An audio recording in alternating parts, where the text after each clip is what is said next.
Rebonjour à tous et à tous. Merci pour cette nouvelle séquence au sein du pavillon de l'exposition qui va être consacrée à une manière un peu différente de discuter effectivement performance énergétique ou carbone dans le logement, plutôt par l'angle de ses usagers, parce qu'effectivement les bâtiments sont habités. Me récupère un petit Pavlov. Je me présente pour celles et ceux qui n'étaient pas là aux tendances, Rémi Vasseur de l'Union sociale pour l'habitat au sein de la direction de la maîtrise d'ouvrage et des politiques patrimoniales et en charge plutôt des dossiers énergie et bas carbone. Donc, comme je disais, les usagers, généralement, dans l'acte de construire ou rénover, c'est plutôt quelqu'un qui se trouve en bout de chaîne, parce que généralement, on va retrouver l'ensemble des phases de conception d'un bâtiment et c'est plutôt vu comme quelqu'un qui hérite d'un projet fini plutôt que quelqu'un qui contribue activement à quelque chose qui pourtant l'intéresse au premier ordre. Et pourtant, il y a d'autres méthodes de construire et rénover qui intègrent plutôt dans les phases de construction et de réhabilitation l'usager pour pouvoir justement peut-être permettre d'obtenir quelque chose d'un petit peu plus performant sur les aspects énergétiques et carbone, comme on le disait juste avant. Donc pour décarboner l'énergie dans le logement social, on sait qu'on peut travailler par une réduction des besoins, notamment via l'enveloppe ou la ventilation. On sait qu'on peut aussi directement substituer les énergies carbonées par des versions alternatives décarbonées et plus vertes. Mais également, on sait au bout, et on en a beaucoup discuté pendant la crise énergétique de 2022, d'agir sur l'usage ou parfois ce qu'on appelle aussi sur les enjeux de sobriété, même si justement usage et sobriété ne sont pas forcément des choses qu'on doit mettre directement avec un signe égal entre les deux. Et si on veut vraiment obtenir une solution performante au bout, que ce soit de construction, de réhabilitation, il est vraiment important de faire remonter un petit peu l'usage le plus en amont possible pour pouvoir vraiment intégrer et livrer un objet qui va vraiment être au service de nos locataires et des usagers, plutôt que justement contre eux un petit peu et contre ce qu'on appelle parfois l'effet rebond, un petit peu les accuser un petit peu d'être les mauvais élèves de la phase construction et réhabilitation et que les performances ne soient pas au rendez-vous de leurs faits.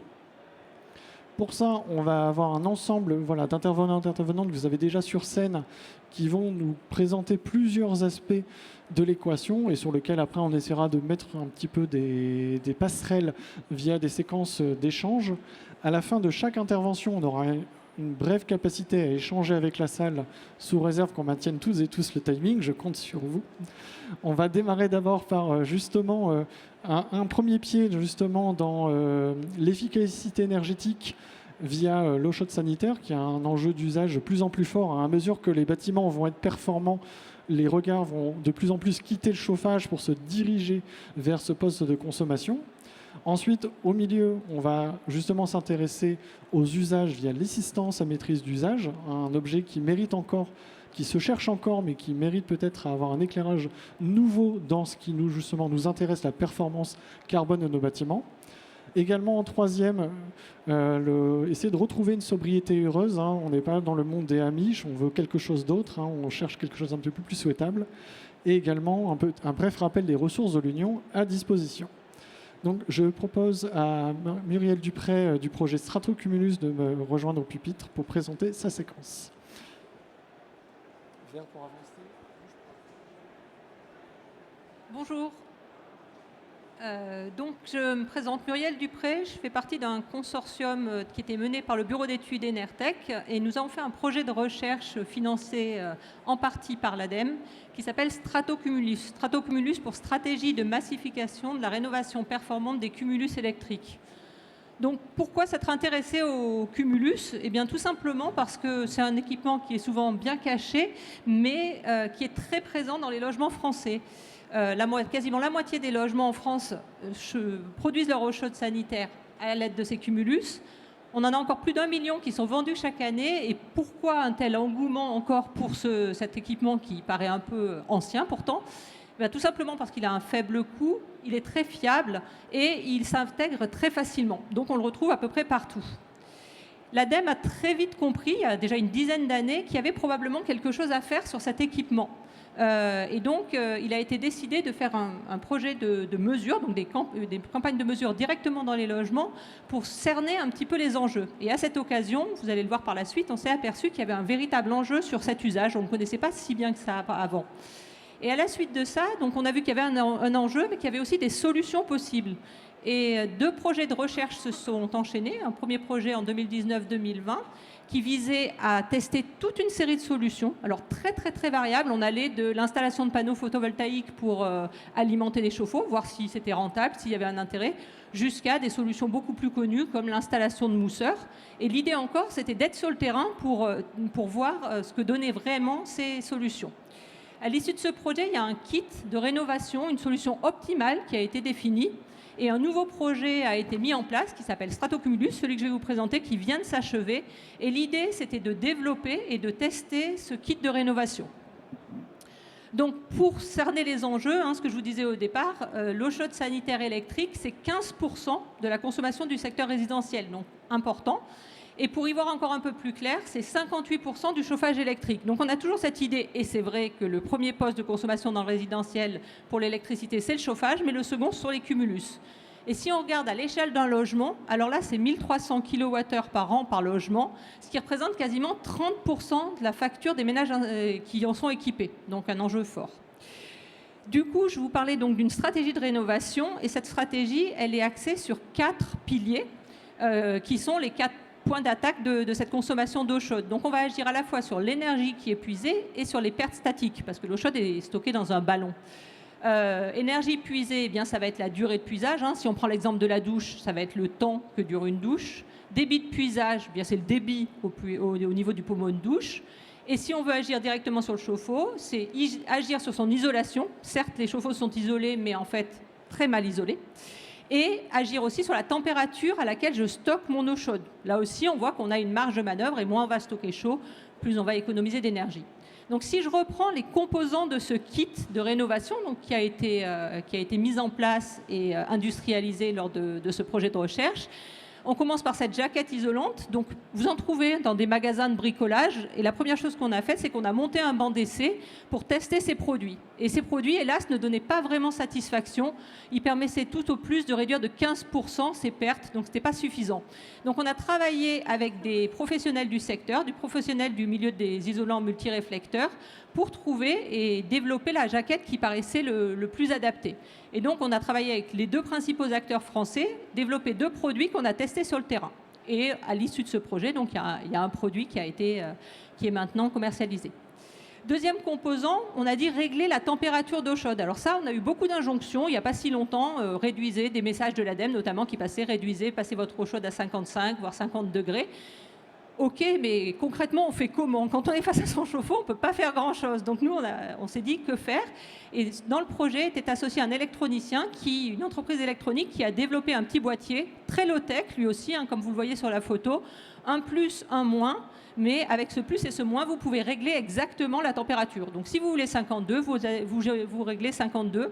Et là, l'usager a enfin la main pour pouvoir faire quelque chose. Ce produit aussi donc, est maintenant disponible.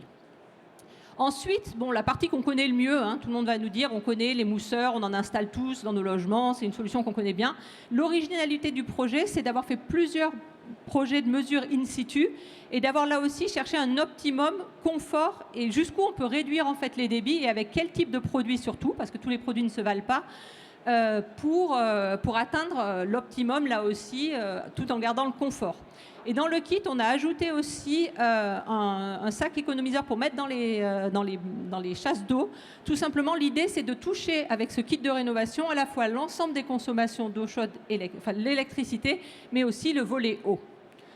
Et enfin, dernier volet, sur ce projet, il a été associé une équipe de sociologues qui a travaillé là aussi sur comment faire passer des éco-gestes, éviter de faire passer des listes de 20, 30 conseils. L'usager se noie, ne sait plus trop quel conseil adopter. Donc là, vraiment, c'est l'idée de prendre des conseils personnalisés en fonction du profil de consommation de chacun des usagers. Le résultat de tout ça, alors ce projet est beaucoup plus riche, moi je vous présente juste un des aspects. Donc 25 logements sur lesquels on a testé ce kit, des mesures avant, des mesures après, et une mesure très très très concrète, pas de calcul, vraiment de la mesure de terrain. Qu'est-ce qu'on économise? Eh bien on économise en moyenne 30%. Mais comme dans tout projet de ce type, c'est très vaste, on va de 100 kWh d'économie jusqu'à 1000 kWh par logement. Si on veut préciser un peu, là aussi je vais aller très très vite, mais la consommation d'eau chaude sanitaire dépend beaucoup du nombre de personnes, ce qui est logique qu'il y a dans un logement. Donc l'économie qu'on va faire, forcément, elle dépend aussi de ce facteur-là. Donc on va aller d'une économie qui va de à peu près 45 € pour un logement d'une personne jusqu'à plus de 100 € quand on est sur des foyers de 4 personnes. Donc 30% d'économie, de 75 à 88% en fonction du type de tarif. Ça, c'est l'économie qu'on fait sur l'électricité. Le gros avantage, c'est qu'on a aussi une économie sur le volume d'eau consommé. Et on réduit en moyenne, grâce à ce kit, de 20% la consommation d'eau chaude sanitaire. Si on ajoute notre éco-bag WC, là, le sac dans les toilettes, on arrive à une réduction de la facture d'eau potable de 15% et encore 75 € d'économie. Donc si on fait un bilan global, voilà un peu ce que ça donne. Hein. Pareil, c'est vraiment des choses qu'on a mesurées sur le terrain. Ce kit permet à peu près de faire une économie annuelle de 150 € pour un coût au lancement sur les premiers produits qui est à 70 €. Et bien sûr, on peut le faire en auto-rénovation, mais tout le monde ne se sent pas capable de poser ce produit, donc il faut inclure un prix pour poser le dispositif. Tout ça nous amène à un temps de retour d'à peu près 2 à 2,5 ans, et c'est bien en dessous des temps de retour qu'on peut avoir sur des investissements classiques d'économie d'énergie, poste de photovoltaïque, isolation d'un logement ou remplacement d'une chaudière par une PAC, par exemple. Donc voilà pourquoi ça nous paraît vraiment intéressant aujourd'hui de massifier la mise à disposition de ce kit, parce qu'à nos yeux, donc praticien de terrain, ces chauffe-eau, c'est le plus gros gisement d'économie d'électricité qui est accessible facilement. Vous voyez, on n'a rien de très compliqué. C'est beaucoup plus simple d'aller installer ça que d'aller isoler son logement dans les foyers. Donc on voit que le temps de retour est très court, et surtout, on a un gisement d'économie nationale qui est de 1,5% de la consommation électrique totale. Donc total, ça veut dire tout secteur confondu. On ne parle pas que du secteur résidentiel, mais bien des 3 secteurs. Donc, prochaine étape, on a testé ça sur 25 logements, tout s'est bien passé, et donc maintenant, on voudrait passer à 2000 chauffe-eau qui seraient rénovés grâce à ce kit. On souhaite travailler avec des bailleurs sociaux ou des opérateurs accompagnant des ménages en précarité énergétique, tout simplement parce que vous avez vu une économie de 150 € par an. On trouve que c'est quand même intéressant quand on compare par exemple à un chèque énergie qu'on va donner chaque année. Là, vous installez une fois le kit et chaque année, vous avez le gain qui arrive. Donc, on a lancé il y a quelques mois un appel à manifestation d'intérêt pour équiper ces 2000 premiers chauffe-eau et donc trouver des partenaires qui sont partants pour nous aider à aller plus loin dans cette démarche. En parallèle, on travaille avec une grande surface bien connue de bricolage pour tester la vente dans ces magasins de bricolage. Voilà. Donc c'est très rapide. C'est un projet qui est beaucoup plus vaste que ça. On a fait beaucoup de mesures. Il y a beaucoup de chiffres qui peuvent intéresser plein de gens, je pense. Le rapport sera très bientôt disponible dans la librairie de l'ADEME. Si vous avez la moindre question, n'hésitez pas à m'interroger. Et puis, si l'appel à manifestation d'intérêt vous intéresse, vous pouvez tout à fait rejoindre l'initiative. On en sera ravis. Voilà, merci Muriel. On n'a pas forcément beaucoup de temps, mais on peut quand même prendre une ou deux questions de la salle si vous en avez qui s'adressent directement à ce projet. Sinon, on enchaînera sur la suite et vous pourrez de toute façon probablement interagir lors de la phase de table ronde. N'hésitez pas à lever la main, vous présenter brièvement avant de prendre la parole et de poser votre question. Non, apparemment le projet était clair. Ah si, monsieur là. Oui, Robert Malgras, je suis associatif. Est-ce que vous avez éventuellement envisagé de tester, de comparer cette étude très intéressante? Et pour avoir professionnellement vendu beaucoup d'acier pour faire les boilers, ça m'intéresse encore doublement. Mais est-ce que vous avez donc pu comparer cette étude avec le chauffe-eau classique instantané, qui ne bénéficie donc pas de la présence du cumulus? Est-ce qu'il y a une possibilité de voir si les choses sont intéressantes également dans ce domaine-là? Oui, alors on n'a pas fait une comparaison directe, mais par contre, je vous ai dit, le projet il est très riche, et ça c'est juste une portion, et on a un des livrables du projet qui est justement de comparer toutes les façons qu'on a de produire de l'eau chaude sanitaire, et l'eau chaude instantanée avec ses avantages et ses inconvénients est traitée. beaucoup d'avantages parce qu'il n'y a pas justement de stockage, de perte de stockage. Le gros inconvénient, c'est la puissance que vous êtes obligé de souscrire parce qu'il faut des appels de puissance importantes quand vous voulez produire. Mais tous ces dispositifs sont comparés. On a donc un livrable qui compare toutes les solutions possibles sur les aspects environnementaux, financiers.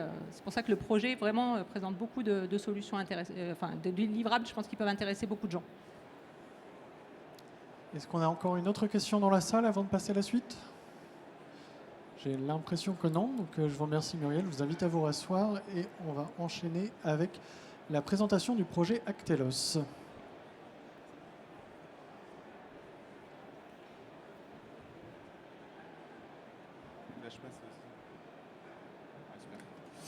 Bonjour, enchanté à toutes et à tous. Vincent Chailloux, programmiste et facilitateur au sein d'Histoire de Ville. Et Pierre Giovannetti, responsable du pôle réhabilitation pour Immobilière 3F sur les départements de Paris et des Hauts-de-Seine. Alors, on souhaitait vous présenter le projet Actelos. Actelos pour engager la transition énergétique dans le logement social en intégrant les usages et les usagers. Actelos est un projet de recherche de 3 ans qui touche bientôt à sa fin, qui a été porté par l'ADEME, avec comme réflexion, comme hypothèse, ce constat entre le décalage entre les consommations théoriques et réelles, et de se dire comment aller au-delà de cet effet rebond et de questionner les usages et les usagers dans le cadre de projets de rénovation dans le champ du logement social. Et donc par là, d'intégrer l'assistance à maîtrise d'usage, acronyme qu'on voyait depuis quelques ans se développer. Alors aujourd'hui, on est 2 sur scène, mais en vérité, on est bien plus nombreux. Comme je disais, c'est un projet financé par l'ADEME, dans le cadre d'un APR, appel pour la recherche, qui est soutenu par l'ANRU, l'USH, Banque des Territoires, la Ville de Paris, l'Ordre des Architectes, Association CLCV et la DCUP. Ce qu'on a souhaité, c'est que l'ensemble des acteurs qui soient autour de ce Actelos représentent les acteurs qu'on peut avoir au quotidien dans le cadre de rénovation de projets de logements sociaux. Donc, ce projet est animé par Pouget Consultant, bureau d'études environnement, sociaux en ville pour l'aspect sociologique, l'Institut d'architecture de Brest et Histoire de Ville. Et il est surtout expérimenté par 5 bailleurs, Séquence, Espacil Habitat, Immobilière 3F, La Meta et Pleine Commune Habitat, a été mis en œuvre, et je reviendrai dessus, par des prestataires AMU. Donc un projet à l'échelle des acteurs qu'on peut voir sur le terrain dans le cadre de la rénovation, et aussi, en tout cas pour l'équipe qui a animé ce projet-là, une équipe qui articule compétences techniques et sociales à l'image de l'assistance à maîtrise d'usage. Alors du coup, l'assistance à maîtrise d'usage, c'est une notion qu'on voit depuis 10-15 ans se développer, qui s'est fortement développée notamment par un réseau AMU France, qui a notamment rédigé en 2020 le livre blanc de l'assistance à maîtrise d'usage, et qui, notion AMM, était portée par la direction interministérielle de la transformation publique en 2023 par l'apparition d'un guide de la maîtrise d'usage pour les équipements publics. Donc cette notion-là, cette approche qui consiste à placer l'usager au centre des réflexions, notamment dans le cadre de rénovation haute construction, nous a interpellés, et on s'est posé la question de se dire, et si on mettait de l'AMU dans le cadre de rénovation, qu'est-ce que ça amènerait? Donc Actelos, l'expérimentation, c'est ceci, c'est 5 types d'AMU qui ont été expérimentés, 5 types qui font varier, en tout cas qui s'intéressent à 3 variables, l'individu, le collectif et cet espace de discussion entre les individus. En faisant bouger ces 3 variables-là, on a défini 3 types d'AMU possibles, et il y en aurait bien d'autres, mais l'accompagnement individuel, comment on accompagne une personne dans un changement de système, une communication ciblée engageante, une démarche de co-conception, on vient réunir l'ensemble des acteurs de la construction autour de la table, un coaching groupe habitant et un coaching bailleur. Ces 5 types d'AMU, on a pu les mettre en œuvre sur 7 terrains d'études qui se voulaient le plus divers possible, donc c'est-à-dire aussi bien en Île-de-France qu'en région, à Rennes ou à Calais, sur des petites et grandes opérations de 10 à 380 logements, en diffus ou en quartier en rue, avec différents modes de chauffage. Ce qui était important aussi, c'est qu'on essayait sur toutes les phases de rénovation des immeubles, que ce soit en diagnostic, en conception, en chantier, voire en exploitation. Et un point commun, s'il en faut un, c'est on est bien sur du logement social collectif existant. Et donc toute cette expérimentation a été instrumentée et il y a eu un suivi qualitatif, c'est-à-dire par des entretiens des acteurs tout au long du projet. Instrumentation qui était par des capteurs chez les locataires pour voir les effets de cette démarche. Alors justement, les équipes de la réhabilitation chez Immobilière 3F, elles sont spécialisées dans l'intervention en site occupé, mais on n'avait jamais eu l'occasion de tester cette intervention d'AMU. Et du coup, ça tombe bien, parce qu'on avait une opération qui s'y prêtait plutôt bien, qui est un peu atypique de par ses composantes techniques, et qui collait finalement aux objectifs du projet Actelos. Cette opération, on est dans le 12e arrondissement, on est avenue de Corbera, on a 255 logements, donc c'est une réhabilitation thermique de bâtiments qui sont très énergivores puisqu'on part d'un DPE-F. La particularité, enfin plusieurs particularités d'un point de vue technique, cette opération en fait c'était la difficulté c'était de venir créer un réseau de chauffage et de distribution d'eau chaude collective là où auparavant on était en individuel électrique. Donc ça veut dire déployer dans l'ensemble du bâtiment tout un réseau de distribution d'eau en site occupé, avec des logements qui sont particulièrement petits. Hein. On est sur des surfaces moyennes de 35 mètres carrés, donc c'est vraiment, voilà, c'est vraiment très petit, il n'y a pas beaucoup de place. On avait une difficulté à concerter avec les locataires parce que vous voyez l'immeuble, en fait, il est sur toute la longueur, mais en fait, c'est 4 bâtiments qui sont accolés les uns aux autres, 4 entrées distinctes. Il n'y a aucun jardin, il n'y a aucun espace collectif. Les locataires ne se connaissent pas entre eux.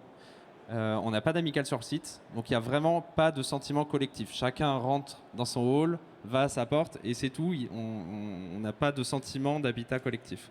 Et une population qui, peut-être en lien avec les surfaces et du coup des loyers modestes, je ne sais pas, mais qui est plus âgée et plus isolée que la moyenne des locataires qu'on a l'habitude de rencontrer, avec un enjeu financier assez important pour les ménages.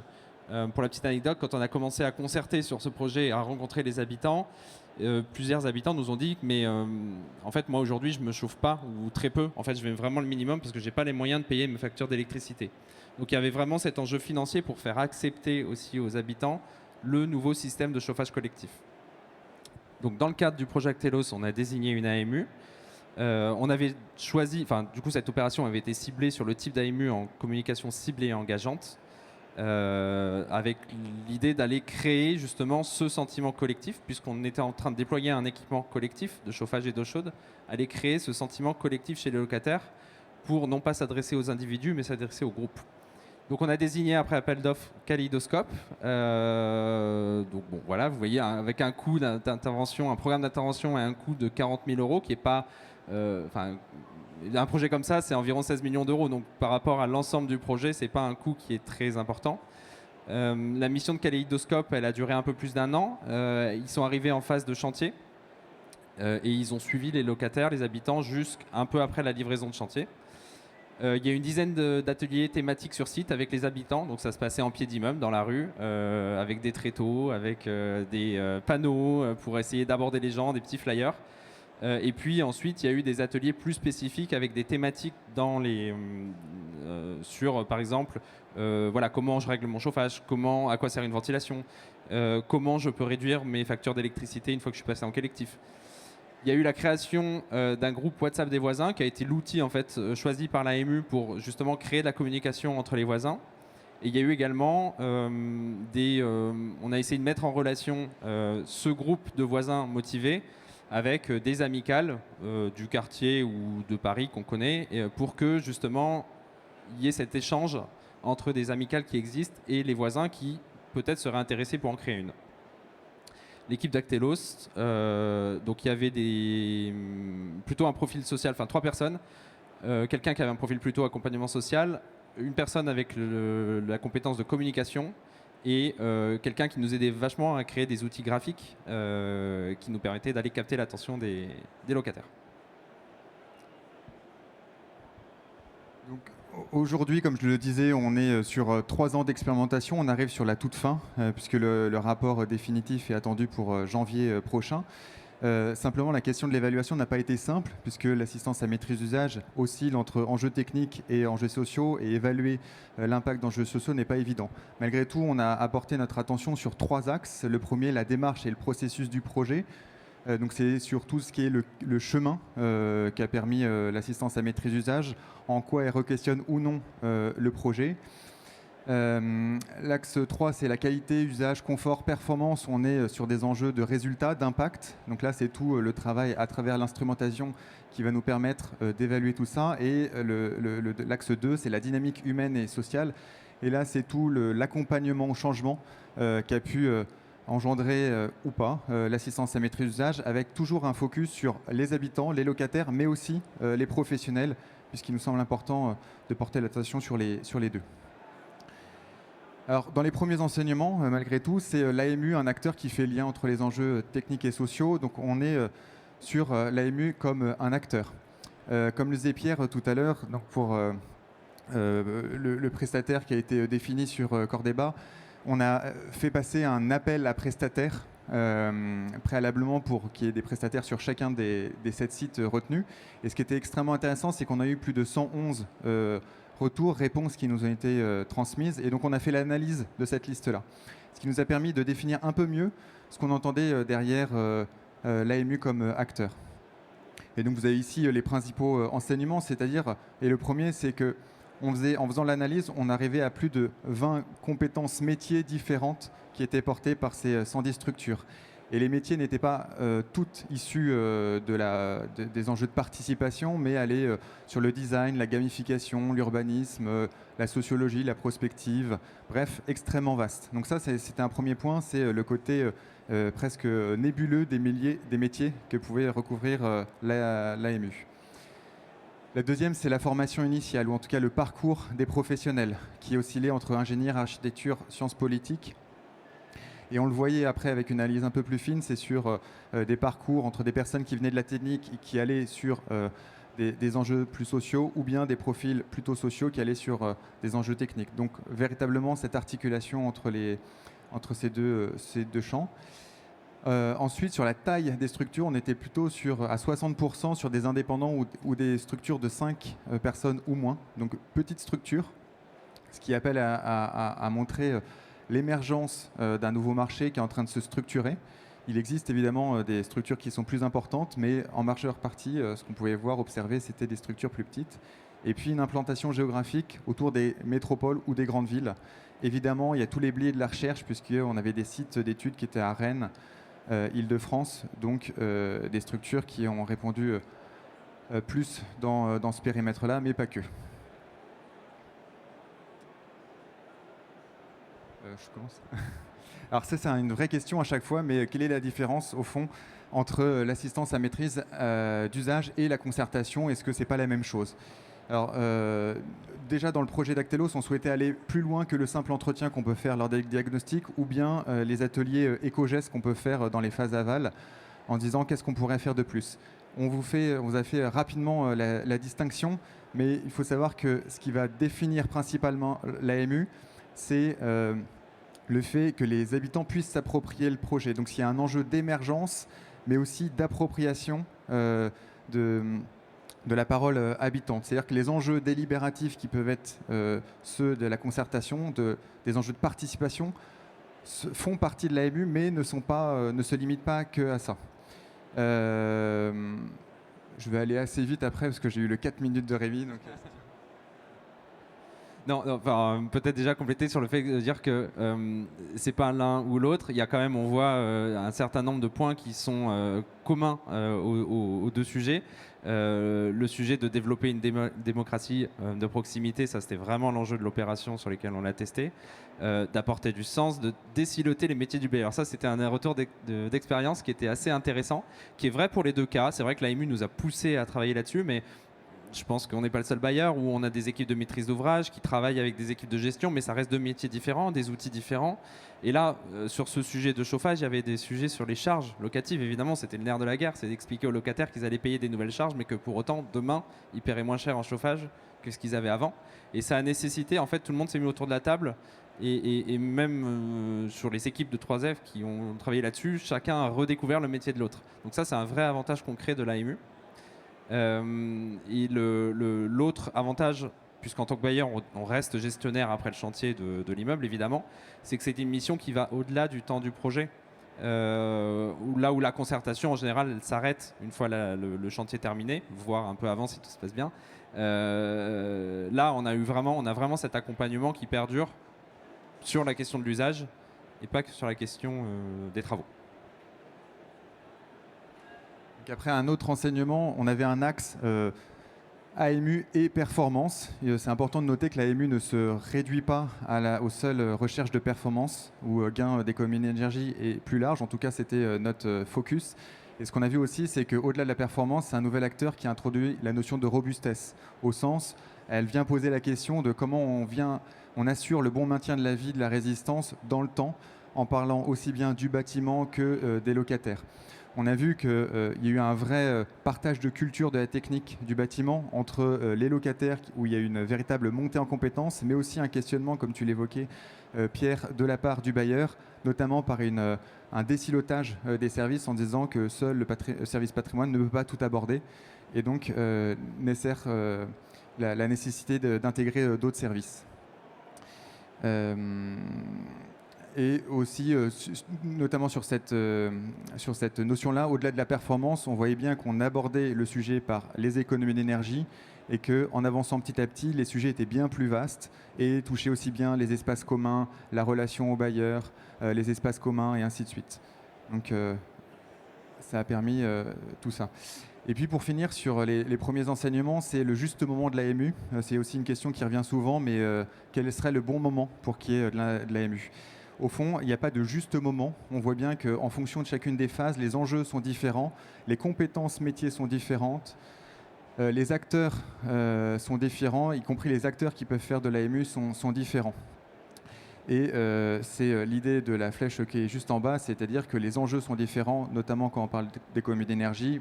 Plus on est en amont, plus c'est le bâtiment qui s'adapte aux occupants. Et plus on est en exploitation, plus c'est les occupants qui doivent s'adapter au bâtiment. Et donc l'accompagnement en changement est de toute autre nature. Mais ce qu'il faut retenir de ça, c'est que l'AMU tient sa cohérence dans l'inscription dans le temps long. Comme tu le disais, ça va au-delà de la seule opération.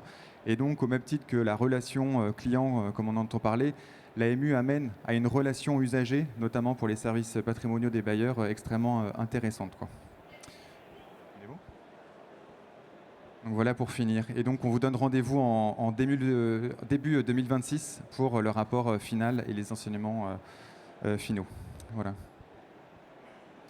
Merci Pierre et Vincent. Je me tourne à nouveau vers la salle. Est-ce que vous avez des questions ou des interrogations sur l'assistance à maîtrise d'usage et le projet qui a été présenté? Pour l'instant. Si, je vois une main levée au fond, j'arrive.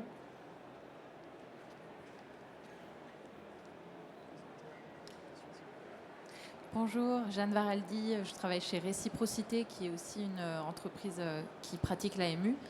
Et je voulais vous demander un peu en écho à la première présentation qu'on a eue, est-ce que vous réussissez à chiffrer et à objectiver l'impact de l'AMU sur la performance énergétique d'un bâtiment et à prouver peut-être d'une manière un peu plus ouverte l'impact socio-économique que peut avoir l'AMU ?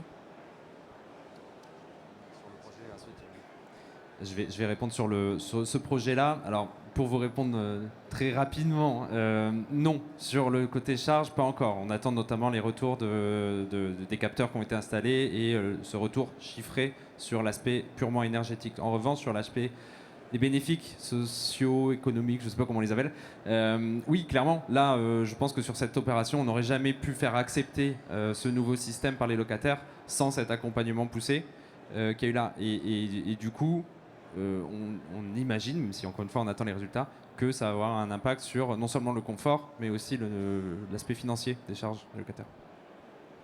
Et du coup, pour vous répondre, encore une fois, on va être sur l'analyse justement de l'instrumentation. On est en train de récupérer tous les capteurs, donc on va faire cette analyse-là. Malgré tout, ça a été un vrai sujet, cette question de l'instrumentation, et de se dire, on va voir ce qu'il est possible, mais d'être vigilant, c'est-à-dire que de ne pas faire évidemment le lien entre on a mis une AMU, on va avoir des gains, puisqu'en fait ce qu'on voit, et c'était l'idée en mettant un acteur AMU dans le champ de la rénovation, on développe une approche de système, c'est-à-dire qu'on met en branle tous ces acteurs-là, et ce qui fait que c'est pas l'économie d'énergie, si à la fin elle est prouvée, n'est pas le résultat de l'AMU, mais plutôt d'une réflexion plus large qui vient amener aussi un changement chez le bailleur et chez les locataires. Donc on est en cours d'analyse, en tout cas, pour répondre. Bonjour, Colombe Bobion, je suis chef de projet en rénovation énergétique chez Emmaüs Habitat. Et j'ai des opérations comme ça où on expérimente et puis on doit avoir un retour d'expérience sur la consommation d'énergie des habitants. Et ma question, c'est, en plus de l'AMU, donc vous avez partiellement répondu dans votre réponse précédente, vous mettez des capteurs et vous vérifiez en direct en fait, la consommation d'énergie des logements. Et est-ce qu'il y a un acteur en plus qui fait un bureau d'études qui fait une restitution et qui travaille avec vous pour l'expliquer et aux équipes du bailleur et aux équipes et aux habitants? Il y a un échelon en plus d'analyse de ces données de consommation d'énergie et de réalité entre la consommation et les charges des locataires. Sur le sujet des capteurs, il y a deux sources d'informations. Il y a déjà les consommations du bâtiment. Donc ça, c'est plutôt nous, bailleurs, qui avons les chiffres. En fait, la consommation d'eau chaude, il y a des compteurs. Le chauffage, on est encore sur la répartition de surface, mais on a la consommation de chaque bâtiment. Donc ça, on le donne. Ensuite, les capteurs qui ont été installés, c'est plutôt des capteurs de température et d'humidité pour mesurer le niveau de confort dans les logements. C'est facile de faire des économies d'énergie si on ne chauffe pas les logements. Donc c'était aussi pour voir aussi comment les locataires utilisent en fait leur nouvel équipement et s'assurent qu'il y a un niveau de confort qui est satisfaisant et qui lui-même permet de faire des économies d'énergie. Et ensuite, sur l'accompagnement, pour l'analyse de toutes ces données, c'est le rôle du bureau d'études Pouget, en fait, qui fait partie justement, et c'est la force en fait de ce projet d'études, c'est d'avoir aussi un bureau d'études qui vient apporter son expérience là-dedans. Merci à tous les deux. Vous êtes très intéressés par des résultats chiffrés d'actions concrètes. Je propose de passer donc la parole à la prochaine intervention et au concours Cube Logement. Sébastien, la piste est à toi. Merci beaucoup Rémi. Bonjour à toutes et tous. Effectivement, on va parler d'un sujet qui va peut-être recouper en grande partie les expérimentations extrêmement intéressantes qui ont été déployées par nos intervenants précédents. Donc moi, je suis directeur des opérations du Championnat de France d'économie d'énergie. Des mots qui d'habitude ne vont pas forcément ensemble, hein, mais pourquoi est-ce qu'on a décidé de les assembler? Parce qu'en fait, on est convaincu que si on veut avoir du résultat et du résultat assez rapidement, il faut qu'on invente un nouveau récit. En 2022, on a eu toute une phase d'explosion des prix de l'électricité, du gaz et une explosion du coût des contraintes, des charges financières pour les résidents, pour les entreprises. Et donc la réponse était assez facile et naturelle de dire vu que j'ai une augmentation des prix, je vais du coup baisser mes consommations. Les prix de marché étant revenus à des niveaux un peu plus normaux, la réponse a été aussi de faire peut-être un petit peu moins attention aux éco-gestes, à la sobriété énergétique. Et pourtant, on ne fait pas ça uniquement pour une question de prix, on fait ça parce qu'on a besoin de le faire à l'échelle de la planète pour éviter un dérèglement climatique encore plus important. Je ne vous apprends rien. Donc le but, c'est de voir si une sobriété heureuse est enfin possible. Et évidemment que j'ai déjà un petit peu la réponse, puisque ça fait 10 ans que le championnat de France des économies d'énergie existe dans plein de typologies de bâtiments. Et depuis l'an dernier, il est arrivé dans le logement. Donc je vais vous montrer un petit peu des premiers impacts et pourquoi et comment est-ce qu'on arrive à agir un petit peu sur les comportements, aussi bien des équipes de proximité que des résidents. Il faut savoir avant toute chose que c'est un programme qui est financé par les C2E, donc on a un financement important d'EDF, mais aussi du EMS et de Gaz Électricité de Grenoble, et que c'est un projet qui est conjoint, il est porté sous la forme d'un GIE avec le CEREMA, l'APES, qui est l'entité DSU d'Action Logement, et également de l'IFPEB, qui est l'Institut français de la performance énergétique du bâtiment. Ce projet, il est né d'un constat qui est que, en fait, dans un bâtiment, et on va dire quel qu'il soit, que ce soit du logement, que ce soit de l'entreprise, ou des bâtiments publics, on a à peu près 30% de la consommation d'énergie qui est gaspillée par un mauvais usage. C'est là-dessus qu'on va agir parce qu'on est lié à l'usage, au paramétrage du bâtiment, et que ces 30%, ils sont relativement facilement accessibles. Et on a déjà eu plein de pistes sur lesquelles je vais revenir, mais qui sont évidemment les pistes primordiales sur lesquelles on doit s'appuyer pour aller chercher ça. Imaginez, aussi bien à titre individuel qu'à l'échelle de la résidence, ce que ces 30% de factures énergétiques, si elles n'étaient pas payées, justement, si vous faisiez autre chose avec ces 30%, qu'est-ce que vous pourriez faire comme projet? Vous auriez certainement beaucoup d'investissements possibles pour votre patrimoine immobilier, vous en tant que bailleur, et vos résidents, évidemment, soit ils pourraient améliorer un petit peu leur confort de vie, soit ils pourraient peut-être épargner ou garder pour l'avenir de leur famille. Quand on parle de ces 30% pour aller chercher, on va donc aborder la notion de sobriété énergétique. Et c'est vrai que quand on dit sobriété énergétique, autant en 2022, comme il y avait les prix en face, on voyait bien qu'il fallait agir et ça posait pas trop de problèmes, autant aujourd'hui, sobriété énergétique, c'est un peu un mot qui fait peur. On revient un petit peu à la notion d'Amish, qu'évoquait tout à l'heure Rémi. On va s'éclairer à la bougie, on ne va pas oublier de mettre un plaid quand on regardait son film sur le canapé, on va prendre des douches froides. Bref, on a tout l'imaginaire de l'inconfort qui arrive tout de suite dès qu'on met les mots de sobriété énergétique. Donc l'enjeu, il est d'arriver à apporter un nouveau récit. Et vu le contexte aussi national et international, c'est vrai que des nouveaux récits plutôt positifs, c'est peut-être ce dont on a besoin. On parle aussi d'éco-gestes pour arriver à tout ça. Et c'est vrai que les éco-gestes, tout de suite, ça fait un peu hérisser le poil. On a ce qu'on appelle le principe de réactance. Donc c'est un point dur en force, en physique. Quand j'appuie sur quelque chose, il y a une force qui s'oppose à celle que je mets sur l'objet en question. On a un petit peu la même chose. Merci de me rappeler que les éco-gestes, c'est important, mais vous me l'avez déjà dit depuis longtemps et vous n'avez pas besoin de me le redire à nouveau. C'est comme la ceinture de sécurité pour quand on prend la voiture. On se dit aussi, attention, là c'est ma liberté, c'est mon logement. Donc moi, les éco-gestes, vous ne regardez pas ce que je fais à l'intérieur de mon logement, ça me concerne, c'est ma liberté. Et puis de toute façon, tout ça, ça n'a aucun impact parce que moi, à mon échelle, vaut mieux que ce soit l'industriel de la ville d'à côté qui commence par faire des efforts parce que moi, ça ne sert à rien. Voilà. J'imagine que tout ça vous parle, vous l'avez déjà entendu. Peut-être que certaines phrases sont aussi des phrases que vous pouvez penser. On est tous, personne n'est parfait, donc on est tout à fait dans cette logique-là. Pour autant, si on apporte un nouveau récit, on peut arriver à changer complètement la donne. Donc il y a 3 leviers pour ça. Et ils ont déjà été évoqués. Donc ce qui est intéressant, c'est que toutes ces études qui sont menées aussi cofinancées par l'ADEME, on voit le rôle important de l'ADEME, ça sert à plein de choses et ça permet aussi d'appuyer des politiques publiques et des actions dans l'intérieur des bâtiments. Le premier levier, c'est qu'il faut donner la parole aux collectifs et à ceux qui sont dans les bâtiments, que ce soit gardiens d'immeubles, équipes de proximité et évidemment résidents.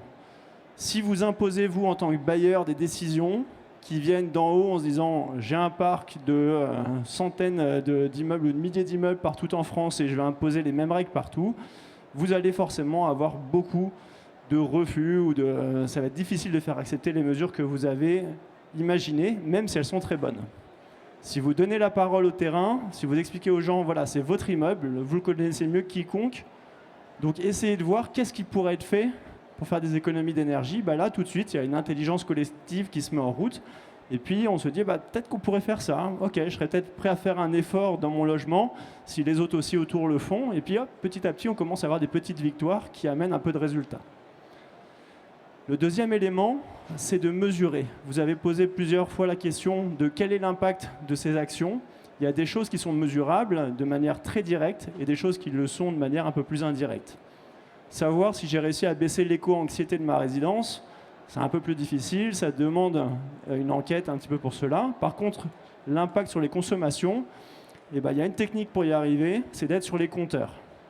Si on est sur les compteurs, à ce moment-là, on peut avoir mois par mois la baisse de consommation due aux impacts, aux changements qu'on a opérés dans la résidence. Donc nous, c'est ce sur quoi on s'appuie et tous les mois, on vient fournir la consommation, l'évolution de la consommation de chacun des habitants et de la résidence en elle-même. Et ensuite, c'est pas tout. On demande des efforts aux gens, on réfléchit, ils les font. Et derrière, si on s'arrête là, c'est un petit peu comme les cahiers de doléances qu'on a fait pendant quelques années. On a écrit des choses, tout le monde était content de participer. Puis après, si on fait plus rien, c'est dommage. Là, on va au bout de la démarche et on valorise ceux qui performent. Tout ça, c'est réuni dans ce fameux championnat de France d'économie d'énergie. Donc, vous comprenez pourquoi on a mis ensemble des mots qui, d'habitude, ne sont pas attribués, ne sont pas imaginés les uns après les autres. C'est parce qu'on a besoin de ce récit positif. Et ce récit, ça fait plus de 10 ans qu'il existe et qui permet d'obtenir des résultats en moyenne de 15% de baisse de consommation par an, par bâtiment, toute typologie de bâtiments confondus. Ces 15% sont décorrélés du climat, parce que vous pourriez me dire, oui, mais comme le climat monte, il y a besoin de se chauffer en hiver. Non, c'est des résultats qui sont décorrélés du climat. Ce championnat, il s'appuie sur quelques logiques qui parlent à tout le monde, c'est-à-dire une durée, un objectif. On dit aux gens, vous allez réfléchir pour un impact qui est mesuré dans le temps, qui dure 12 mois. Donc il y a un début, une fin. Tous les mois, on vous remet des classements et on vous compare les uns les autres. On vous compare de manière bienveillante, évidemment, mais vous voyez votre classement et vous savez où vous vous situez dans la compétition. Ensuite, c'est aussi un aspect communautaire, parce que vous n'êtes pas tout seul. Vous, si vous êtes gardien d'immeuble, gestionnaire locatif, une amicale de résidents, dans la compétition, vous avez votre propre immeuble, et puis tous les 2-3 mois à peu près, on va vous réunir, on va vous dire, discutez avec vos homologues qui sont dans des immeubles à peu près similaires aux vôtres pour voir ce qu'ils ont fait. Et chacun partage son expérience et on voit en fait l'intelligence collective émerger tous les 3 mois, parce qu'on prend les bonnes idées chez les uns. Moi, j'essaye ça, ça ne marche pas chez moi, comment vous faites? Moi, j'ai essayé ça. Vas-y, fais-le de ton côté. Et puis, on a un esprit communautaire développé avec des outils aussi, des groupes WhatsApp qui sont communs en championnat. Et donc, à la fin de chaque saison, on valorise l'ensemble dans une cérémonie de remise de prix. Certains d'entre vous, je reconnais certaines têtes, ont assisté à ce type de cérémonie. Donc c'est vraiment, comme on a eu hier le Ballon d'Or, un peu la même chose. On vient remettre des prix pour les meilleurs performeurs selon la typologie de bâtiment, selon l'énergie de chauffage, selon si c'est du chauffage collectif, individuel, etc., etc. Vous voyez ici quelques images de ce qui se passe aussi sur le terrain, parce que ce championnat, il a lieu partout en France. Et pour certains, on accompagne les gens de manière plutôt distancielle. Donc on a des outils, une plateforme, je ne rentre pas dans le détail. Et pour beaucoup de bailleurs, il y a un vrai besoin d'action de sensibilisation sur le terrain. Et pour ça, on a des acteurs de terrain qu'on a maillés sur tout le territoire, qu'on fait intervenir. Et on peut avoir 1, 2, voire 3 interventions, y compris du porte-à-porte. L'aspect prix, comme c'est du C2E, je vous l'annonce tout de suite, on est entre 100 et 250 € par immeuble. Donc ce n'est vraiment pas un enjeu financier. On est là pour accompagner au maximum les résidents sur toutes les composantes énergétiques pour la résidence. On a derrière des gens qui sont particulièrement heureux de participer à tout ça. Et nous, on reprend aussi les codes de la communication qui marchent bien ailleurs. Plutôt que d'avoir des gens, des égéries pour vendre des t-shirts Chine à droite à gauche, nous, on préfère avoir des égéries qui montrent un peu le chemin. Et donc, on est très fiers d'avoir notamment Nicolas Karabatic, qui est notre ambassadeur sur la Ligue du logement. On a des événements qui sont ouverts à tous, qui se font en pied d'immeuble. Et c'est vraiment important pour nous de mettre une dynamique positive sur le territoire. Et sachez que ces ligues-là, elles sont généralement conjointes aussi entre les bailleurs, avec les villes qui participent, qui peuvent y mettre leurs écoles. Il peut y avoir le privé qui se mobilise, les bâtiments de l'État. Et quand on a tout ça sur un territoire, comme on l'a notamment dans les Hauts-de-Seine, mais aussi dans le sud de la France, vers Toulon, on a un effet dynamique au sein du territoire, de la collectivité, qui est vraiment majeur, avec des résultats qui sont amplifiés. Pour vous donner un petit peu d'idée sur cette première saison du programme Logement, on a près de 500 immeubles qui jouent partout en France. Vous voyez ici la composition des bailleurs. Alors, une grosse participation du groupe Action Logement, mais également des offices HLM de proximité dans certains territoires, des bâtiments avec de l'accompagnement. Donc ça concerne toutes les typologies de résidences, accompagnées ou non. Et les premiers résultats, parce qu'on arrive en fin de période estivale, on est sur les premiers à 5% de baisse de consommation annualisée. Ça veut dire que là, à l'instant T, par rapport à la consommation des 12 derniers mois, ils l'ont déjà baissé de 5%. Sachant qu'on n'est que sur l'été, il n'y a pas eu la période de chauffe. Donc si je le ramène au mois le mois, ça fait quasiment 15 ou 20% de baisse de consommation. Tout ça sans travaux, juste en mettant de l'intelligence collective et en faisant participer les uns et les autres au sein de la résidence. Voilà, je vais vite là-dessus, c'est juste, voilà, c'est une calendrier, donc il y a une saison avec un début, une fin, des étapes à chaque moment. Et puis j'espère vous avoir convaincu de l'intérêt de rentrer dans une démarche de ce type-là, vous en tant que bailleur. Donc si vous souhaitez rentrer dans une compétition et apporter un récit positif à vos occupants, n'hésitez pas à me contacter. Merci beaucoup Sébastien. Une nouvelle fois, je me tourne vers vous. Est-ce que vous avez des questions concernant le projet Cube Logement et les résultats qu'on peut en attendre et les différentes implications que ça peut représenter? Je vois pas de main levée, donc je t'invite à t'installer et on va basculer sur le format d'échange.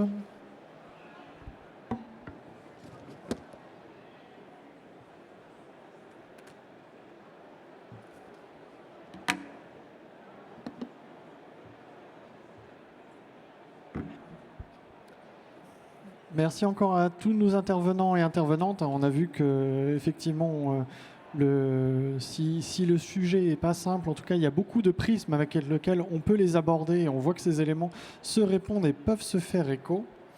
Donc là, on va enchaîner. Je vais proposer en tout cas déjà un certain nombre de questions, parfois un peu philosophiques. Donc je vous astreins à quand même essayer d'être assez bref là-dessus. N'hésitez pas éventuellement à répondre si ça fait écho entre vous, s'il y a des choses que vous souhaitez abonder à la personne à qui je m'adresse en premier lieu. Et si le temps nous le permet, bien sûr, vous aurez de nouveau la parole au niveau de la salle. Muriel, je me dirige vers vous pour la première question. De manière un peu taquine, où s'arrête l'efficacité et où commence la sobriété, notamment dans des projets où le scope est quand même très orienté énergie, comme sur le vôtre au départ? Oui, c'est une question effectivement un peu philosophique et pas simple à répondre. Si on se place, parce que c'est l'idée cet après-midi, de se placer côté usager, côté consommateur, je pense que pour pas mal de produits, finalement, ça peut paraître contre-intuitif, mais ce n'est pas évident de déclencher des leviers d'efficacité. Si je me rapporte, je vais beaucoup me rapporter au chauffe-eau, parce que c'est quand même ce qu'on a étudié juste avant.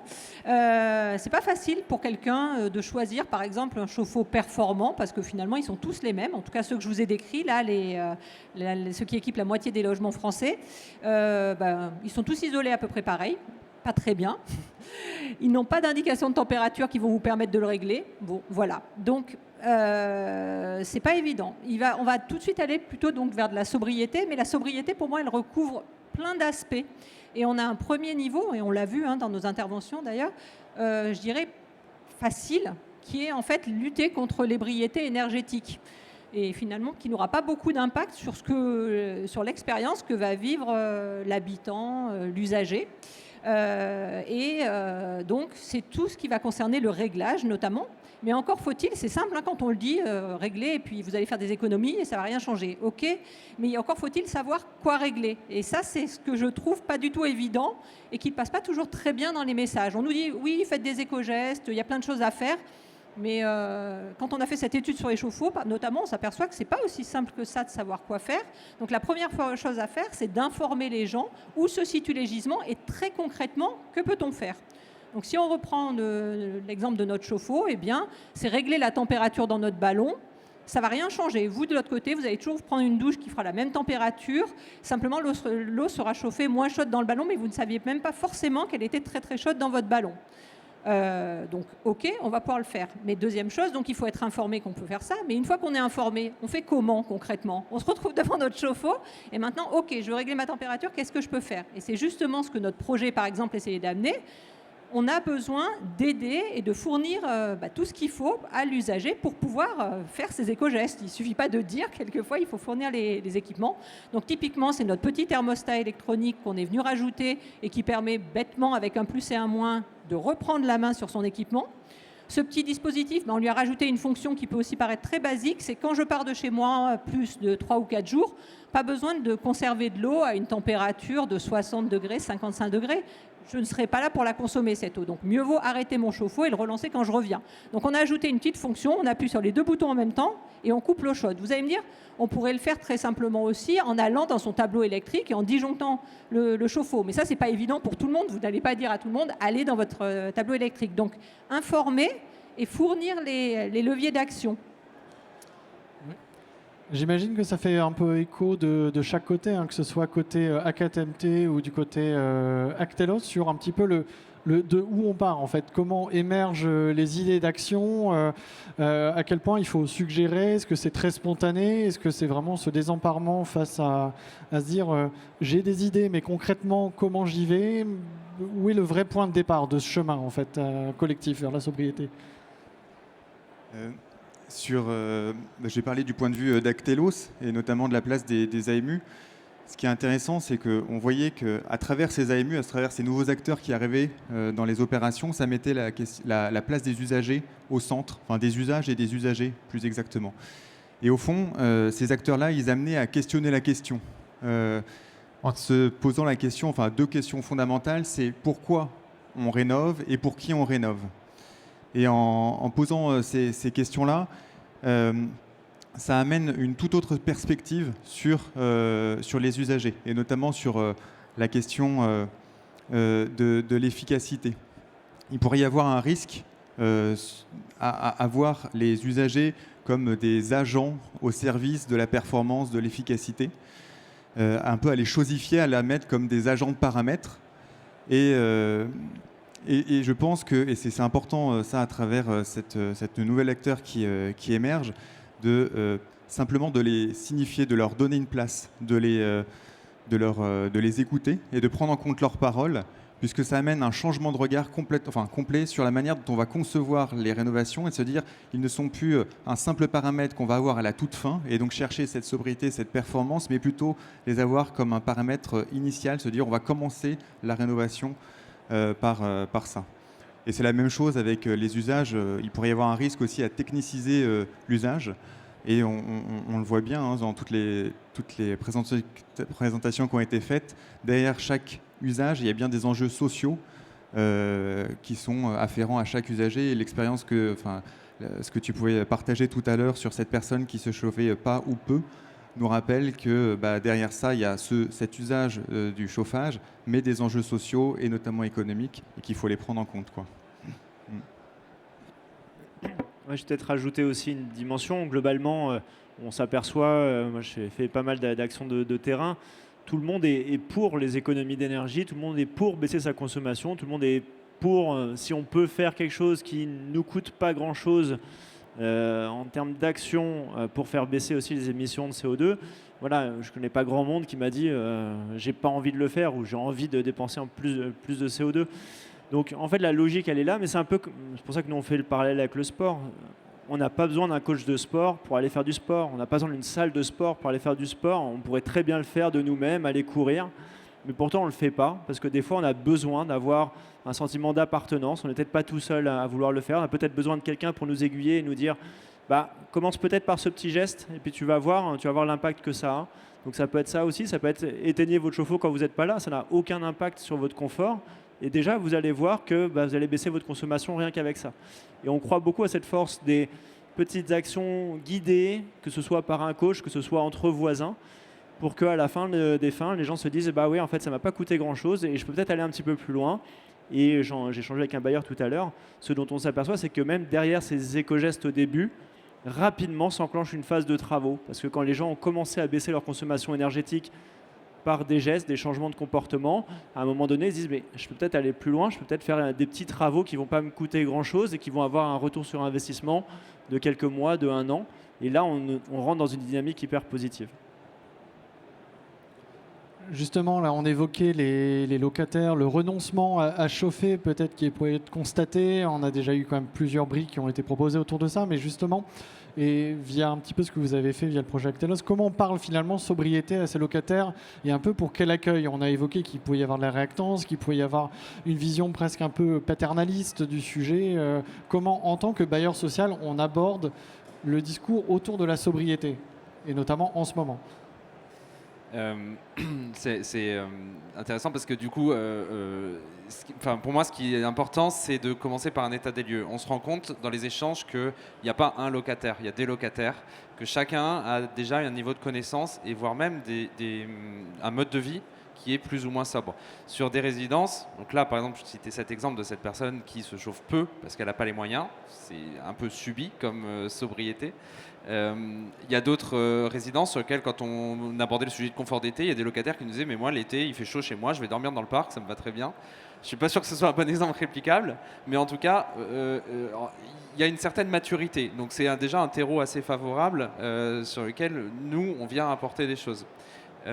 Ensuite, il y avait la notion de comprendre finalement comment je consomme, que ce soit de l'énergie ou que ce soit des euros. Donc l'énergie, bah, évidemment, là, c'était tout le jeu de l'expérimentation, d'aller expliquer comment un chauffage collectif fonctionnait, mais il y avait aussi simplement la question des euros, et finalement, votre sujet sur les ballons d'eau chaude, nous, on avait un sujet sur expliquer aux locataires ce qu'ils payaient aux fournisseurs d'électricité tous les mois, ou tous les années, ça dépend. Mais ils avaient une part d'abonnement fixe et beaucoup de locataires n'en avaient pas forcément conscience. Et comme évidemment on a supprimé le chauffage individuel électrique, il y a eu tout de suite un gisement de plusieurs dizaines d'euros d'aller appeler son fournisseur d'énergie et aller baisser le prix, la puissance de son abonnement. Ça a été une économie pour le locataire immédiate sur la facture. Et ça, donc l'AMU nous a permis de le faire parce que ça nécessite un fort travail de terrain. Mais en fait, voilà,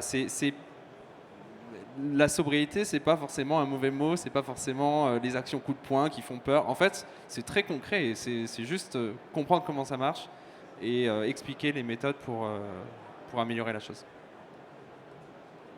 Peut-être un écho de ton côté, Sébastien? Oui, je pense qu'il faut arriver, c'est très juste, hein, ce que je disais, chaque résidence, chaque bâtiment est différent et à chaque fois qu'on arrive avec une norme qui dit on a décidé maintenant sur tout notre parc immobilier on va faire comme ci comme ça, il y a des gens qui vont dire mais moi je peux pas parce que sur mon bâtiment il y a ça qui fait que je peux pas appliquer la même règle que tout le monde. Et donc il y a vraiment ce besoin là de prendre conscience que chaque bâtiment est différent, que les usages en fonction des typologies de population qu'il y a dans les immeubles, si on est plus ou moins âgé, plus ou moins familial, on ne peut pas forcément faire les mêmes choses et c'est pas grave. Je disais les 30% d'économie d'énergie qu'on pourrait réussir à avoir rien qu'avec l'usage. Si on n'en a que 10% parce qu'on ne peut pas forcément aller plus loin sur cette résidence, c'est pas grave, c'est déjà un premier pas. Mais en tout cas, il faut accompagner les gens dans cette démarche-là et il faut le valoriser en disant regardez, vous avez fait un premier geste, ça marche, peut-être que vous pourrez faire un deuxième et puis petit à petit, on va consommer des points, on va récupérer cette énergie qui est gaspillée par ailleurs. Donc moi, je crois beaucoup à la valorisation de ces petites actions qui petit à petit vont amener toute la résidence dans un esprit positif, à avoir une baisse de charge, on espère, la plus importante possible à la fin. Vincent, je voudrais revenir un petit peu sur tes propos autour de l'objectivation un petit peu des usagers et de ce qu'on peut en attendre, puisque justement, on l'a déjà évoqué de manière différente et aussi sur d'autres séquences. Il y a des enjeux très forts autour de la réhabilitation énergétique du parc social. Il y a des volontés d'atteindre un certain niveau de performance énergétique et carbone d'un point de vue conventionnel, mais aussi d'un point de vue réel, puisque de toute façon, la sanction finale, c'est un niveau de charge soutenable pour nos locataires et c'est des tonnes de CO2 compatibles avec nos engagements à la fois français, européens et internationaux. Et donc, finalement, est-ce qu'on n'est vraiment pas en risque de se voir justement l'usager comme une fin un peu à cette quête de la performance du réel? Et donc, une autre manière de te le redire, c'est ce que je proposais historiquement, c'est est-ce qu'on doit adapter l'usage à l'efficacité énergétique quelque part, ou est-ce qu'on peut dire que l'efficacité énergétique doit s'adapter à l'usage pour obtenir ce réel au bout?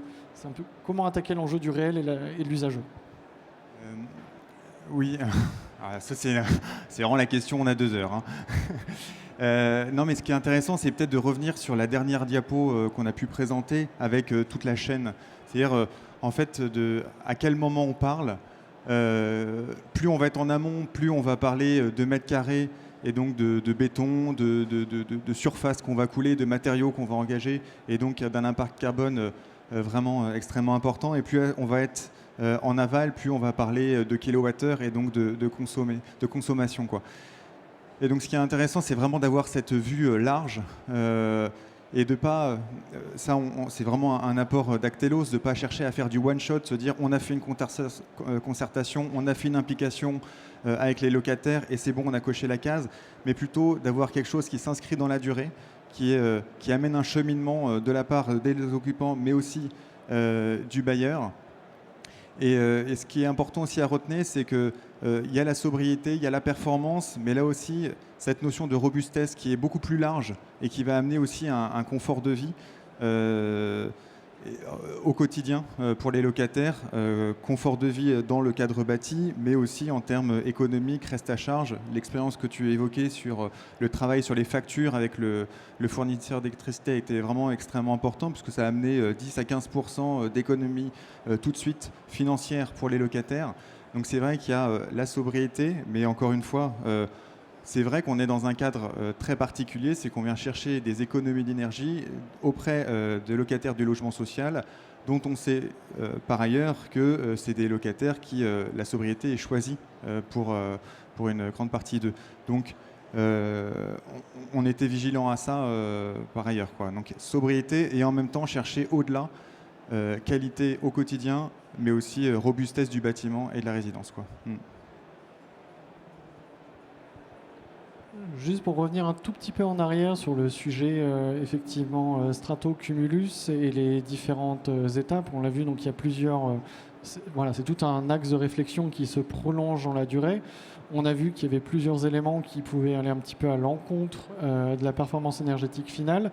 Il y a une partie de gestes qui sont proposés qui semblent être un petit peu sans regret, mais aussi on évoque régulièrement les sujets de l'effet rebond. Là, il y a aussi tout un accompagnement autour des éco-gestes également proposés via cette étude. Comment justement vous inscrivez sur le temps long, c'est-à-dire de voir comment une fois que les kits sont installés, soit de manière généralisée avec le bailleur, soit en auto-rénovation, un petit peu comment ça va s'inscrire dans la durée, un petit peu la performance obtenue à la fois par les gestes, peut-être sans regret, et à la fois par l'accompagnement peut-être à l'usage dans ce nouveau contexte. Oui, je pense que c'est une bonne question et c'est aussi pour ça, je pense que c'est intéressant de vraiment de pas faire du one shot justement. C'est vraiment un point très important. Il faut vraiment, je pense, engager les habitants dans la démarche parce qu'on a quand même ce risque avec ce type de démarche où on est là un instant, mais on va pas accompagner sur le temps long, d'avoir une économie limite vraiment record les premières années, mais on l'a vu sur beaucoup de projets. Moi, je fais beaucoup de suivi instrumenté et quand on reste sur la durée, quelquefois le gisement a tendance à s'étioler parce que justement, on a fait pendant quelques temps, on a accepté certaines contraintes et puis le naturel revient un peu au galop et du coup, c'est pas évident de conserver tout ça. Quand on est sur du réglage, comme beaucoup de choses qu'on fait nous, quand on vient mettre par exemple une jaquette autour du chauffe-eau, ça c'est acquis, j'ai envie de dire, il n'y a rien qui va changer. Le réglage de la température, une fois que si c'est un réglage qui est accepté pour l'usager, on ne voit pas de raison que ça change. Dans notre projet, effectivement, on avait tout un volet, je n'ai pas eu le temps de l'aborder en détail, mais on a travaillé avec une équipe de sociologues, donc vraiment sur du comportement, où là on essaye d'aller plus loin, parce que pour le moment on était plus sur du réglage. Tant qu'on est sur du réglage et qu'il n'y a rien qui change derrière, j'ai envie de dire, c'est acquis probablement et gagné. Où ça devient plus compliqué, c'est quand on nous demande vraiment, à nous tous, on peut s'interroger, de venir changer nos habitudes. Nous, on a eu cette discussion avec les gens. Par exemple, on a interrogé le fait de prendre une douche tous les jours. La plupart des gens vont vous dire tous les jours je prends une douche. Et là, on s'aperçoit qu'une douche, finalement, c'est pas de l'hygiène, mais c'est un confort, c'est du bien-être, c'est plein d'autres choses en fait. Ça a toute une autre vocation. On demandait aux gens, par exemple, si vous avez un travail sédentaire, vous ne faites pas d'activité physique particulière, c'est l'hiver. Finalement, qu'est-ce qui justifie de vous doucher tous les jours ? Et on a engagé toute une discussion. Et là aussi, on a beaucoup de mesures dans notre campagne et dans notre projet. Et on s'aperçoit que c'est très difficile et qu'on n'est pas arrivé. Bon, ce n'est pas le but initial du projet, mais ces changements de comportement profonds, eh bien, on n'est pas arrivé à les atteindre vraiment. C'est très très difficile. Tant qu'on parle de réglage et qu'il n'y a pas vraiment de changement derrière ou un changement très limité, vous coupez votre chauffe-eau, vous rentrez chez vous, vous acceptez peut-être de ne pas avoir d'eau chaude pendant 2-3 heures le temps que le ballon se recharge. Ça, il n'y a pas de problème. On a plus de la moitié des gens qui ne le faisaient pas, qui ont activé ce levier. Tout simplement, ils ne le faisaient pas parce qu'ils n'avaient pas connaissance. Par contre, dès qu'on touche à quelque chose qui dépasse ou qui demande vraiment un changement de pratique, je pense que c'est quelque chose qui est plus difficile à atteindre. Et du côté de I3F, est-ce que justement un des moments clés généralement dans des projets très performants, finalement c'est la rotation locative quelque part et une érosion progressive des connaissances et des compétences dans une résidence. Est-ce que vous avez envisagé quelque chose de précis autour des enjeux de la rotation locative pour ce projet, vu qu'il y a un accompagnement fort qui a été fait avant, pendant, un petit peu l'accompagnement après quelque part? Pas directement nous, mais c'est un des avantages finalement d'avoir choisi ce type d'AMU, où on va essayer de créer un collectif de locataires, parce qu'en fait l'avantage de ça c'est que ça s'auto-alimente derrière, et que peut-être que demain il y a des locataires qui seront plus motivés, qui vont arriver, qui vont redonner un souffle nouveau à ce collectif-là et qui va passer les bons usages. C'est encore une fois faire confiance aux gens, aux habitants, c'est quand même les premiers concernés, donc c'est faire confiance pour qu'ils s'organisent. Là aujourd'hui de toute façon sur ce projet-là on est dans une phase d'observation. En fait, on leur a donné les clés du camion. Là, on observe. Ils ont tout. Ils ont un bâtiment rénové. Ils ont les connaissances. À eux de prendre en charge la chose. Donc, je pense que c'est pas. Enfin, évidemment, le bailleur peut accompagner, peut continuer à accompagner, pour expliquer, mais finalement, notre rôle là-dedans, je serais assez modeste sur notre rôle. Je pense qu'effectivement, il y a cet aspect-là. À un moment, on est obligé de laisser l'humain prendre le relais, s'approprier les choses. Certains vont trouver certains résidents vont trouver que certains gestes sont faciles à faire, et pour d'autres, ces mêmes gestes vont être compliqués. Donc, il n'y a pas de règle toute faite en disant bon bah en fait, il y a une assistance à maîtrise d'usage, il y a ça qu'il faut mettre en place. Une fois que c'est mis en place, c'est bon, c'est pérenne pour 10 ans, et puis on revient dans 10 ans. Malheureusement, on aimerait bien que ça soit ça serait beaucoup plus facile pour tout le monde, on aurait une performance qui serait bien guidée, mais malheureusement non, il faut revenir un petit peu, c'est de l'humain, c'est une matière qui est malléable, il y a des gens qui partent, qui arrivent, donc les connaissances se perdent, les réglages, si on a une population qui est très familiale au début, on va régler le bâtiment d'une certaine façon, puis au fur et à mesure que les années passent, on va avoir une population qui va peut-être vieillir un peu dedans, les usages vont être différents, il faudra le re-régler. Et puis ça, c'est un travail du quotidien. Mais en tout cas, c'est le rôle, je pense, du bailleur aussi d'accompagner ces changements-là et de continuer à sensibiliser année après année, peut-être pas toujours les mêmes résidences, mais de revenir régulièrement pour rappeler les bons réglages, les bons paramètres et les petites actions qui peuvent être sans regret qu'on évoquait, qui peuvent apporter un résultat très concret très vite. Je vous l'avais promis, je me dirige à nouveau vers la salle. Est-ce que suite à l'ensemble des présentations désormais et de ces premiers échanges que nous avons eus entre les différents intervenantes et intervenants, est-ce que de nouvelles questions se soulèvent dans la salle là? Ah oui, pardon, excusez-moi, je ne vous voyais pas au premier rang. Il n'y a pas une vision globale. Oui, Christian Bellerini, je suis un militant de la CNL. Alors, première question, première intervention, vous avez marqué donner la parole aux habitants. Ça, c'est une bonne chose. Donner la parole, ça se fait. Il faudrait par contre aussi les écouter. Et là, il y a des marges de manœuvre et tenir compte de ce qu'ils disent. Sur votre dernière diapo, disons le changement de comportement, ça se fait au niveau de l'exploitation. Donc, il y a des changements de comportement qu'on peut faire, mais qu'on peut faire différemment suivant le mode de chauffage qu'on a. Par exemple, moi, j'ai une chaudière individuelle gaz qui est à l'extérieur, où je n'ai pas accès. Donc, le réglage de la température, il est fait par le technicien, mais je ne peux pas le modifier dans la journée. Deuxièmement, expliquer aux gens comment fonctionnent les appareils. Je peux vous garantir que là, il y a aussi des marges de progrès. Quand pratiquement, il faut sortir de Polytechnique pour comprendre comment fonctionne un radiateur individuel. Moi, j'ai un groupe où, quand la personne sort de la chambre pour aller aux toilettes la nuit, ça déclenche le radiateur électrique. Voilà, donc c'est pareil, il y a une complexité des modes d'emploi qui gênent cette modification de comportement. Enfin, tout ce que vous avez dit, c'est intéressant, mais il y a beaucoup de variétés. Par exemple, entre chauffage individuel et chauffage collectif, actuellement, il y a pratiquement peu de chauffage individualisé au niveau du chauffage collectif. Donc, la marge de manœuvre du locataire, à moins d'ouvrir les fenêtres, mais ça, c'est quand même pas la majorité des cas, est quand même très faible.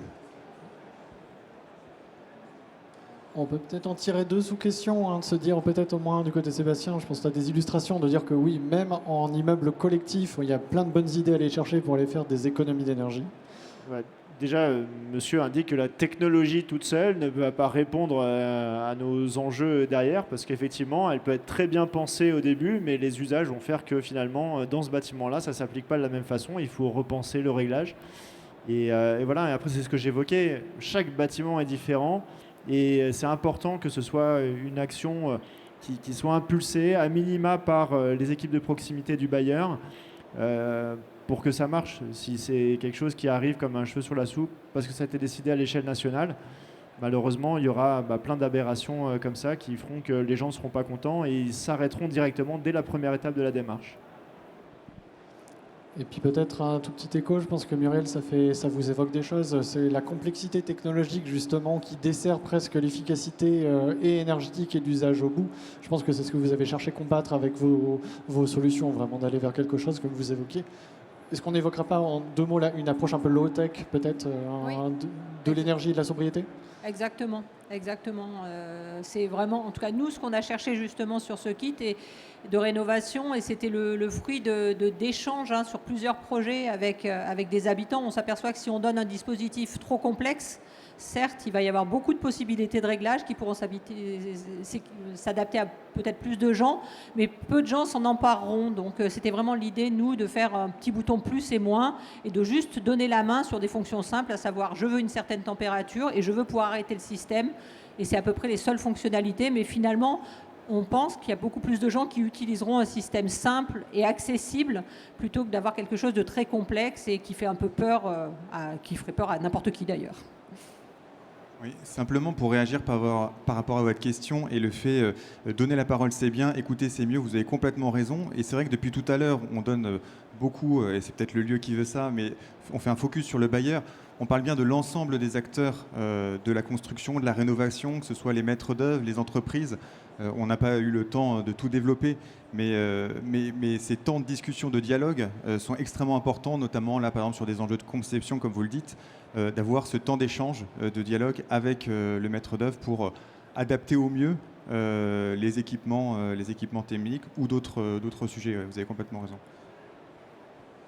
Merci à tout le monde. Est-ce qu'il y a d'autres questions dans la salle? C'est bon. Bon. Un complément? Arrêtez de parler d'économie d'énergie. Quand vous parlez d'économie d'énergie et que le gaz et l'électricité a un coût qui est multiplié par 4, le locataire ne comprend pas que la facture augmente alors qu'on lui parle de travaux d'économie d'énergie. Parlez d'économie de baisse de consommation. Sinon, vous serez toujours incompris.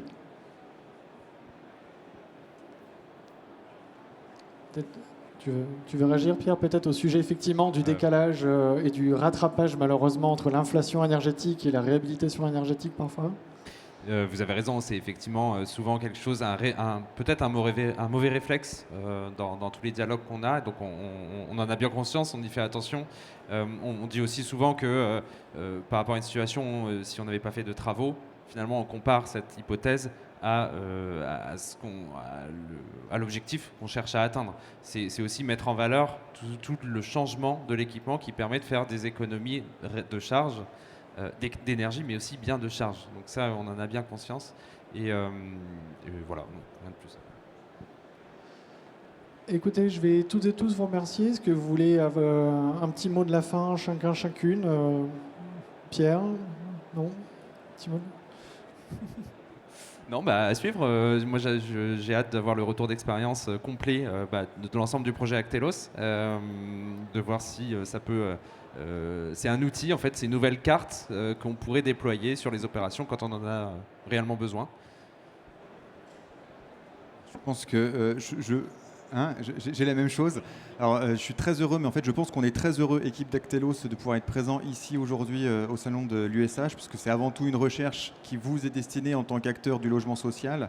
Et j'étais très heureux de le faire également avec Pierre pour montrer aussi ce côté partenarial de cette recherche. Donc, merci. Et peut-être juste ajouter qu'on a proposé des pistes, je pense, nous tous, cet après-midi pour agir. Après, à chacun de s'en emparer pour mettre en œuvre cette sobriété. Déjà, merci Rémi aussi pour l'invitation et l'organisation du congrès. Et puis effectivement, je pense qu'on a tous conjointement essayé de démontrer que c'est avec vos résidents que les choses vont se passer et que si vous les embarquez dans la démarche, vous allez avoir l'élimination ou la diminution de beaucoup de sujets qui seront même extra énergie. Et donc je pense que c'est vraiment l'enjeu d'embarquer vos résidents dans la démarche.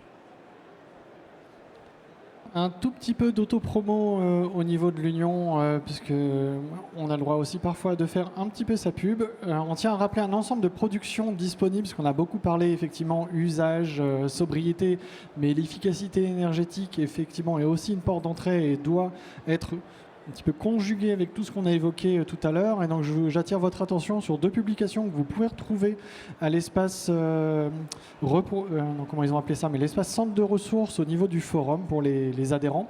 Donc, ce qui sont le repère 141 sur les géothermies, qu'on met volontairement au pluriel, parce que c'est vraiment une solution qui se décline au pluriel, et les réseaux de chaleur et la notion de potentiel territorial associé à cette énergie. On vous rappelle également aussi la mise à jour du dossier pompe à chaleur, disponible également sur le centre de ressources, ainsi que le panorama du bois énergie qui vient fraîchement d'y entrer.